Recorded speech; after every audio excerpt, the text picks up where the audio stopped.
Hi guys, and welcome to the video on independent and dependent probability. So in this video, we're going to learn to calculate the probability of multiple events if their occurrence does or does not affect each other. We're learning this because this type of probability is useful in calculating multiple events occurring, like in card games. And you'll know you're successful when you can calculate the probability of the two events happening when their outcomes affect each other or not. So let's get started. In statistics and probability theory, independent events are two events where the occurrence of one event does not affect the occurrence of another event or events. So, what that is saying is that two events can happen, and the probability of one of them or the outcome of one of them does not impact the other. So the probability formula of that, if they're independent events, if we want to track the probability of A and B, then we are simply doing the probability of A times the probability of B. Two events are considered to be dependent if the outcome of the first event affects the outcome of the second event, so the probability is changed. So the formula for this one is the probability of A and B, the probability of both occurring, is equal to the probability of A times the probability of B given A. So, two events are dependent. If the outcome of the first changes the outcome of the second, meaning it could increase or decrease those odds. And whereas in an independent event, there is no effect on those odds whatsoever. So, let's move quite along. Examples of independent probabilities would be flipping a coin and then flipping it again, because the outcome of the first flip has nothing to do with the outcome of the second flip. Rolling a die and then rolling it a second time.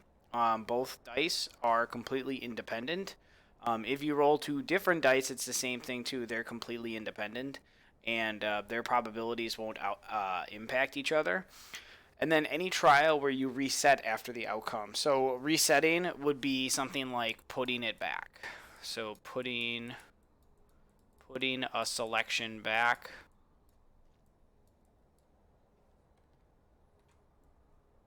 Putting a selection back is an example of resetting a trial. So dependent events would be like picking a card from a deck, not putting it back, and then picking another card. The outcome of the second card has been changed by the first. If you were to pick marbles from a bag and not replace them, again, you would have some difference in the probabilities. And then making a selection randomly and not putting the selection back. So again, if you're picking people from a crowd, and then you don't, put the person back in the crowd to be repicked, that is dependent probability. So you can use a handy flowchart, this one right here, to determine if an event is independent or dependent. So is it possible for the events to happen in any order? If it is, then you need to go down. If it is not possible for the events to happen in any order, then it automatically means that they're dependent. And then you've got to ask yourself, does one event in any way affect the outcome or the odds of the other event? If yes, then it's dependent. If no, then we have dependent probability. So, two dice are rolled is an example.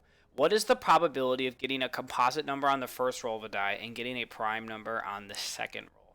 So it's important for me to note using my flowchart that the events can happen in they do not happen in a specific order, or they cannot happen in either order. They have to happen in a very specific order. It needs to be composite number first, and then it needs to be prime number second. Okay, so then I need to consider, okay, do these two outcomes affect each other in any way? And the answer to that is no. If I'm rolling two dice, I do not change the outcome of either die with the die roll. This what ends up happening is the two dice are independent of each other, so to speak, and whether or not one of them turns up as composite does not affect whether or not one of them will turn up as prime. So let's list out the composite numbers. 1 is neither prime nor composite. 2 is prime. 3 is prime. And 5 is prime. And the composite numbers here are 4 and 6. So, what is the probability of getting a composite number on the first roll of a die? So, there is a 2 out of 6 chance that I roll a composite number on the first roll of the die. And on the primes, there is a 3 out of 6 chance that I roll a prime. And because these are independent, the probability that both of them happens, so the probability of C and P is going to be equal to the probability of a composite happening times the probability of a prime happening. So, I'm the probability of C and P equals, the probability of a composite was 2/6, so 2/6, and that's multiplied by 3/6. And so we just bust out some of our multiplication skills. The probability of both would be a 6 on the top and then a 36 on the bottom. So when you multiply fractions, guys, make sure you remember to multiply top by top, bottom by bottom. And 6 out of 36 can be reduced to 1 out of 6, approximately 16.7%. So that is the probability of getting a composite number on the first roll and then a prime number on the second roll. Okay, so the next example. There are 6 red marbles, 5 green marbles, and 4 yellow marbles in a bag. If Joe picks 2 marbles one after the other without replacement, and that word is important, without replacement, then what is the probability that both are red in color? So without replacement indicates to us that this is a dependent event. When you don't put something back after a draw, you are changing the outcomes. And that is dependent probability. So, both are red. So I need the probability of R plus R. I don't want to use the plus sign because you guys are going to think plus, like addition, R and R. It will be according to the probability formula that I gave, the probability of a red times the probability of a red, given that I've already picked a red. So, first thing we need to do is total up how many marbles there are in each pick. So the probability of R and R equals, now let me go over to the totaling. I have 6 red marbles, 5 green, and 4 yellow. So there are a total of 15 marbles in the bag. Upon my first selection, I have 6 marbles out of 15 for the first pick. Then I don't put the marble back. So I am decreasing the bottom and the top by 1 because I no longer have 6 red marbles in the bag. I have 5 red marbles in the bag. And in total, since I didn't put it back, there are now only 14 marbles in the bag. That is my second pick.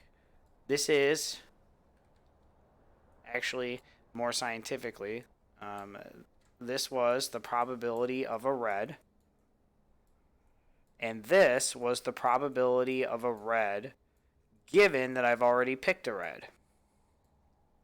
So we're going to substitute those probabilities in over here, and I get 6 out of 15 times 5 out of 14, which is 30 on the top. And 15 times 14, if my math serves me correctly, is 210 on the bottom. So the probability, let's see if I can copy paste. I cannot, unfortunately. The probability of a red and a red is equal to 30 out of 270. Which can be reduced to 3 out of 21, and then further reduced to 1 out of 7. So there is a 1 out of 7 chance, which is approximately a 14 point, it's 2.8, so we'll round it to 14.3% chance of that happening. Okay, next example. Gerald has 12 $1 coins and 16 one-cent coins in his pocket. If he randomly takes out 2 coins, one after the other, without replacement. So again, we use the key phrase without replacement to indicate dependent probability. Then what is the probability that the 2 coins are $1 coins? So this one is actually going to work pretty similar to the marbles. Real quick though, we know that we have 28 total coins.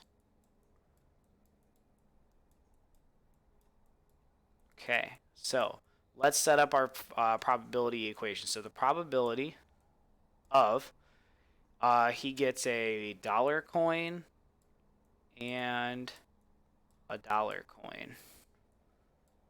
And I'm going to select that right now so I can copy it so I don't have to spend a bunch of time writing it. Probability of a dollar coin and a dollar coin is the probability that Gerald picks the dollar times the probability that he picks the dollar again, given that he's already picked a dollar. So with 28 total coins, the probability of a dollar would be equal to 12 out of 28. He has 12 $1 coins out of 28. Now, the probability that he picks another dollar, given that he has picked one, is we lose a dollar coin and we lose a total coin. So it is 11 out of 27. So this right here, these minus ones represent the pick happening and not replacing. So this is the no replacement right here, decreasing the amounts by 1. No replacement. Okay, so now what's going to happen is the probability of D and D is going to be equal to 12 over 28 times 11 over 27. And so we're going to just go ahead and multiply top by top, bottom by bottom. So 12 times 11 gives me 132. And on the bottom, you get 756.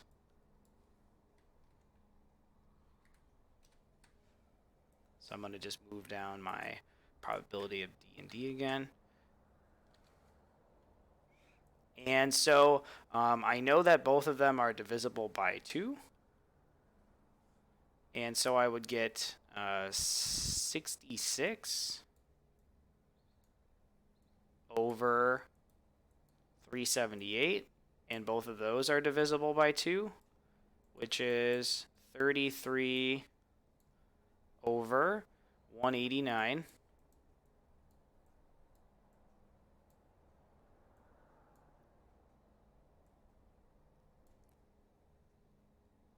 And both of those are divisible by 3 again, so I'm doing lots of simplification. 11 out of 63. And I think that's about as far as I can go. And if I were to divide 11 by 63, this would be approximately 17.5%. 17.46, so 17.5%. And then finally, a bag contains 7 marbles and 3 blue marbles. You randomly pick a marble, put it back, and then pick another marble. What is the probability that you select a red followed by a blue? So they use the phrase, put it back. That phrase is a key word for independent probability.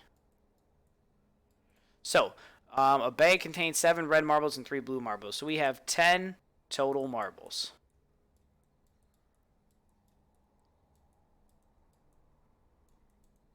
And we know this is independent probability, so the probability of a blue, it is a red, excuse me, so a red and a blue is equal to the probability of the red times the probability of the blue.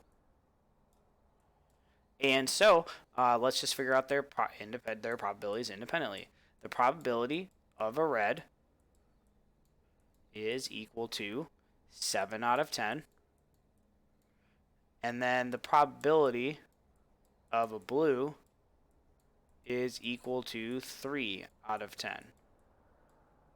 So the probability, let's see if I can select what I want. Nope, cannot. The probability